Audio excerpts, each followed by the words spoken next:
try to keep this as short as I can. So, is there anything that you feel like I didn't ask you about or forgot to ask you about that maybe you feel the need to get out there?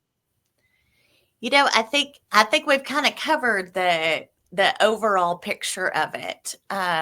One thing that I would challenge people to think about is the overall cost of January 6th, just to the taxpayers. This has been the largest FBI manhunt in history. And you think of the families who were pulled out in the middle of the night when the FBI raided their house, and they were pulled out and thrown on the snow and had red dot lasers pointed at the wife and the kids because the FBI went to go arrest a man for January 6th. And the taxpayers paid for that. And you think about all of the government prosecutors and public defenders and court-appointed attorneys and investigators. And I mean, there was billions and billions of taxpayer dollars that were spent on this weaponized Department of Injustice against the American people. And now all of that was for what? Right? We've all been pardoned. All of it was for what? I can't wait to find out what the final number is of how many billions of dollars American taxpayers were forced to pay into this. And I hope that it makes people really angry. Really angry. And I hope that people get involved, because local action has national results. And the only thing that we can usually actually affect is our local city or community or county or the state, and just work your way up from there. But I believe that everybody needs to be in politics because politics is certainly involved in all of us in every single aspect. So there's not really an excuse to not be involved, to not show up to your school board meetings or your city council or your county commissioners courts, different things like that. If there's something you don't like about this country, go out and change it. Yeah, I appreciate that. I should ask you one last question. I know I said that was the last one, but it just popped in my head.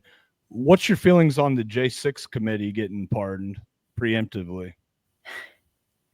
It's pretty horrifying. Biden pardoned more people. I believe it was over 8,000 people. Pardoned more people than, good grief, the last 10 presidents combined. Is letting out a lot of murderers and rapists, child rapists, and people that are on death row. And what he did in the final hours of his presidency in order to preemptively, like you said, pardon the wholly unconstitutional sham Hollywood production January 6th committee is, we expected it. That doesn't make our anger any less about it. Also, some of the other people that he preemptively pardoned. I mean, a preemptive pardon is really, really, really rare, right? Because what are you to be pardoned from? There have been no charges brought against you. And, him pardoning Dr. Fauci, who committed crimes against humanity. And I just saw in the news that Russia is going to try to extradite Dr. Fauci to prosecute him for crimes against humanity. And I sure hope they get that. But with Liz Cheney and Adam Kinzinger and all of those wackos that were part of that sham January 6th committee and have destroyed evidence and had Hollywood producers involved to broadcast that to the country, to paint all of us as domestic terrorists and white supremacists, regardless of our skin color. And, these vast right-wing extremist, nut jobs. And now for all of them to be preemptively pardoned, that's a tough pill to swallow. That's a tough pill to swallow. A lot of people keep telling me that Bible verse about vengeance is mine, says the Lord. Yep. And I'm really looking forward to that happening. When God figures all of that, I mean, he's got it all figured out, right? But when we get to see that happen, because I think that, not just from January 6th, but also from, the BLM Antifa George Floyd riots across the country and those people not being prosecuted, and the pro-life people that prayed outside of abortion clinics that are currently locked up. There's so many reasons why the vast majority of Americans don't believe in justice, and they should not, because our country does not have free, fair, equal, blind justice. It is not, it's not what our justice system is. And so people should doubt that, should 100% doubt that. And I think until there are actual bad guys brought to court and thrown in jail for the crimes that they have committed against our country and against our people, I don't believe that people will begin to believe and trust the justice system again.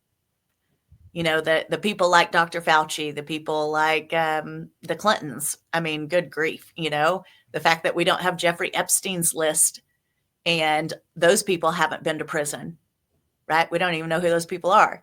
Right. All of that stuff. And yet they go against dads and moms and grandparents that were standing outside, never even went inside the Capitol on January 6th. And they were there to redress the government for their grievances, as we have a constitutional right to do. And they were thrown in prison for 4 years and everything was taken from them. It doesn't make any sense.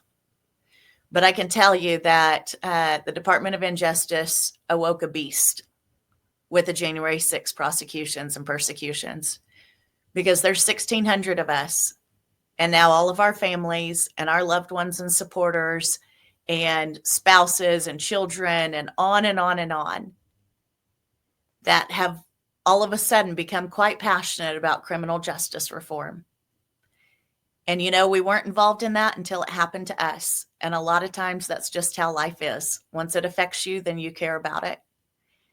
And so I'm excited to see moving forward how it is that we, the January 6th defendants, will wind up changing the criminal justice system, and will wind up changing the Bureau of Prisons and the torture and abuse that prisoners have to go through. And that will be a very, very miraculous day. Well, I think we're all rooting for you, and we wish you guys the best. Thank you. Jenny, I appreciate you taking time out of your busy schedule, but I'll let you get back to